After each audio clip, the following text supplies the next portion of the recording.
julho de 1956. Transição da lei para a graça. Pela fé, entendemos que os mundos pela palavra de Deus foram criados, de maneira que aquilo que se vê não foi feito do que é aparente. Hebreus 11, 3. Mesmo quando Abraão, o pai da raça hebraica, viajou longas distâncias no tempo e espaço, sem saber aonde ou porquê, também nós devemos viajar longas distâncias na consciência para chegar a um lugar destinado a encontrarmos o céu, harmonia espiritual, liberdade espiritual, graça espiritual. Nós somos peregrinos em jornada. Todos nós estamos buscando uma vida pela graça e para fazer qualquer progresso nessa jornada espiritual, devemos entender a importância da fé no desconhecido. Como seres humanos, nós estamos sob a lei de Moisés, que é uma lei kármica, desde o momento da concepção até o momento da morte. Estamos sob as leis da natureza, do clima, da comida, raça, religião, credo, dogma. Estamos sob a lei da vingança, olho por olho, dente por dente. Essas leis mosaicas e kármicas são compostas do bem e do mal. Nós não escolhemos estar sob a lei. Estamos sob a lei simplesmente por conta de nascermos e permanecemos sob a lei até que individualmente removamos a nós mesmos desta condição. Não há ministros, sacerdotes ou rabinos que possam anular a lei dos 10 mandamentos, a lei kármica ou as leis da natureza humana. É algo que cada um deve fazer por si mesmo, por um ato de consciência. É algo que especificamente você deve fazer, como resistir às várias tentações que enchem a sua vida individual particular, por um ato de vontade consciente.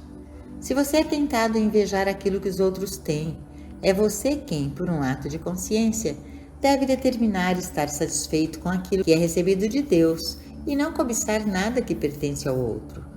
Se são as tentações de roubar, mentir e cometer adultério que vêm, você tem que rejeitar essas tentações individualmente, especificamente e conscientemente. Quando o mestre foi tentado a demonstrar o suprimento transformando pedras em pão, seu entendimento foi: não, o que vem a mim deve vir de Deus, não de meus poderes pessoais. Por 3 vezes nessa experiência do deserto, Jesus rejeitou a tentação por um ato consciente da mente, um ato consciente da vontade, por um ato consciente da alma.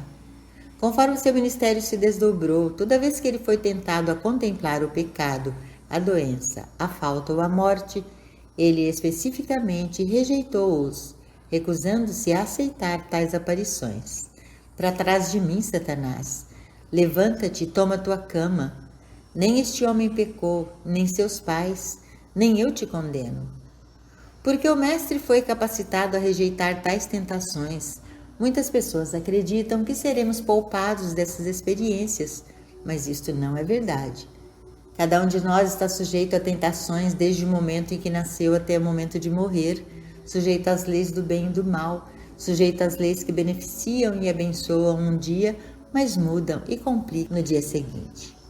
Ao falar aos Gálatas, Paulo disse: não erreis, Deus não se deixa enganar, porque tudo que o homem semear, isso também ceifará.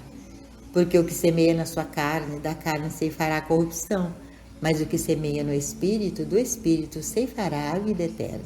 Esta não é uma lei cristã, mas uma antiga lei hebraica ou mosaica, segundo a qual nos é dada a escolha de decidirmos por nós mesmos se devemos semear para a carne ou para o Espírito. Toda experiência humana é baseada em condições e coisas materiais. Portanto, semear para a carne significa ter fé na matéria. Se você colocar sua fé na criatura, em pessoas, em dólares, clima, medicina, material, etc., você deve colher os frutos de tais crenças materiais. Se de alguma forma você colocar sua fé na substância material, você deve tomar os maus junto com os bons, os velhos e os jovens, os doentes e os saudáveis, os pobres e os ricos. Por exemplo, se você colocar sua fé na vida no corpo, eventualmente você perderá sua vida. A vida não está no corpo, a vida está em Deus. E se você colocar sua fé nos órgãos e funções do corpo, essa mesma fé o enganará e o prenderá. Por outro lado, semear no espírito é entender que existe um algo ou substância invisível, uma presença invisível que é a sua vida e na qual você coloca toda a sua fé. Esse algo não pode, de forma alguma, ser discernido pelos sentidos humanos. Não pode ser visto, ouvido, tocado, provado ou cheirado. Nem pode ser raciocinado, nem é passível de discutir-se. Esse algo invisível proclama a palavra, e você pode obedecer e colher a vida eterna, ou você pode rejeitá-la e pagar a penalidade da carne. A escolha é sua. Se a sua fé está no Espírito, você obedecerá sem questionar. Na interpretação do sonho de Nabucodonosor, o profeta Daniel revelou que a grande imagem, feita de ouro, prata, latão, ferro e barro, que representava os reinos da terra, a materialidade, foi destruída por uma pedra cortada da montanha sem as mãos. Ele revelou ainda que o Deus do céu estabelecerá um reino que nunca será destruído, mas ele deve quebrar em pedaços e consumir todos esses reinos, e então permanecerá para sempre. O que é esta pedra, senão a fé e a compreensão do invisível? Se alguém fosse usar as mãos para cortar a pedra, recorrer-se-ia ao poder material, mas quando a pedra é cortada sem mãos, confia-se no que é desconhecido para o sentido humano, no poder espiritual. Esse poder espiritual destruirá os reinos temporais. Como seres humanos, o que estamos fazendo? Estamos destruindo os reinos da materialidade ou colocando nossa fé neles? Em grande medida, a resposta é clara.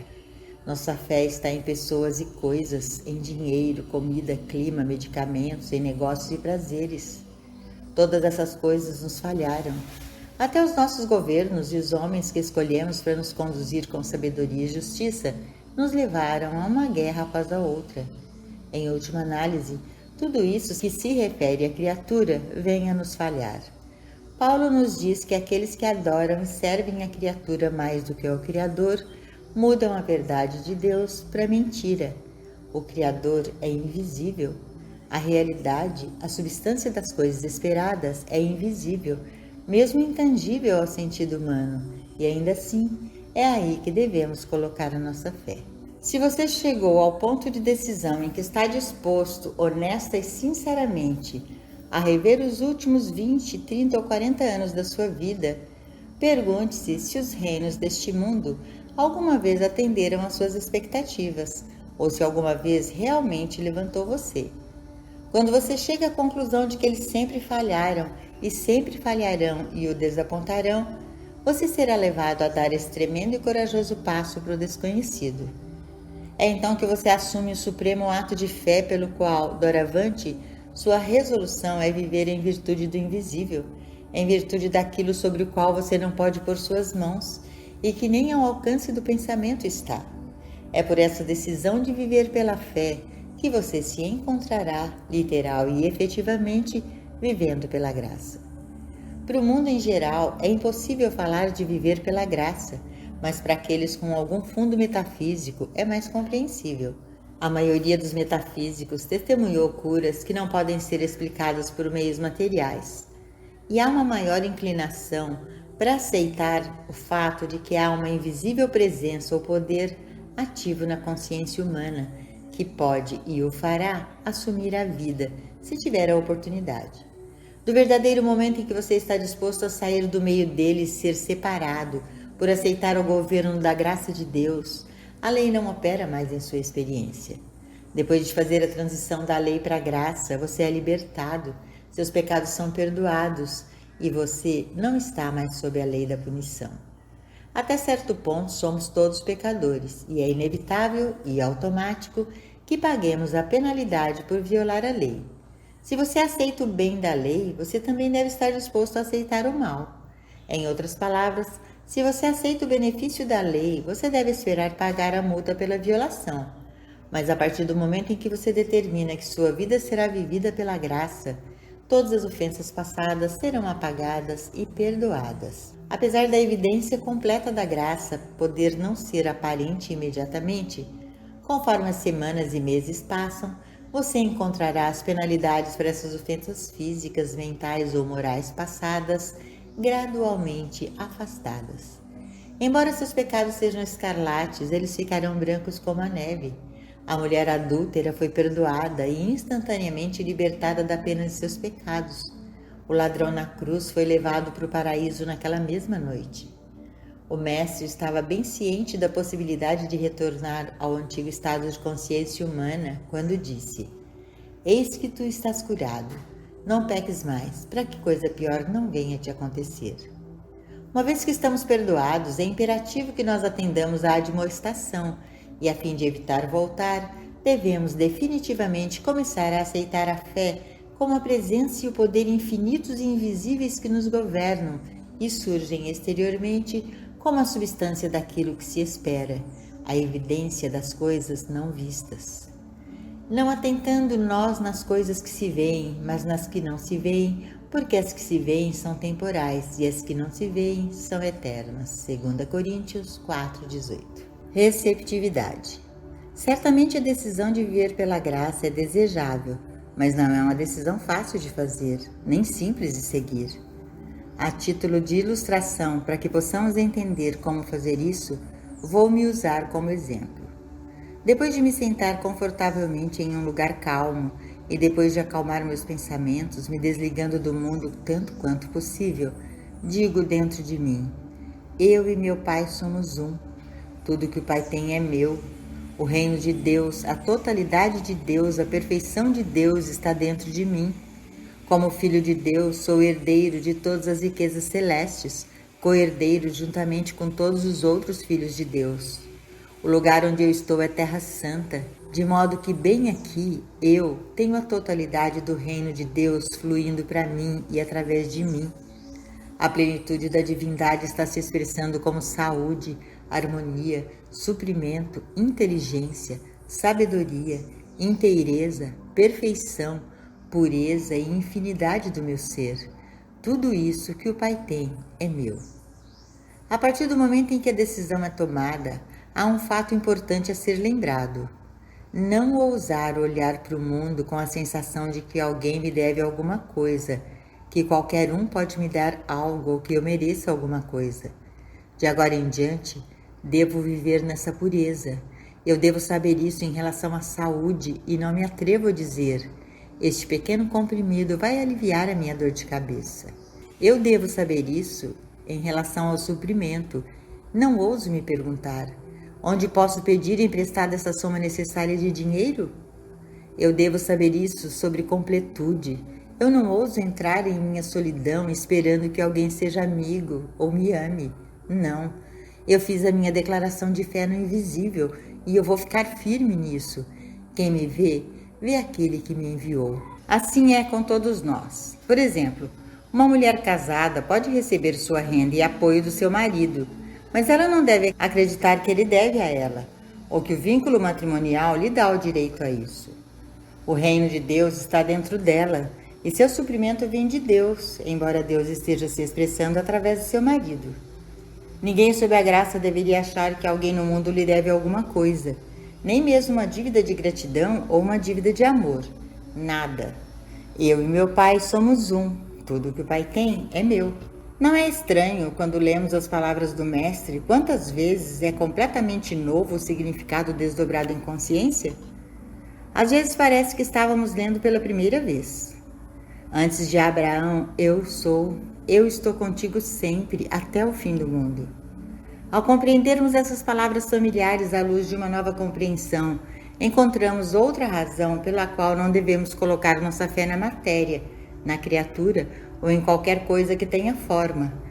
Para viver pela graça, nossa fé deve ser dirigida para o invisível, para o desconhecido. É preciso coragem para se apoiar nisso. É preciso coragem para ficar sem um remédio em que se tenha confiado. É preciso coragem para se mover milhares de quilômetros sem saber qualquer razão para isso.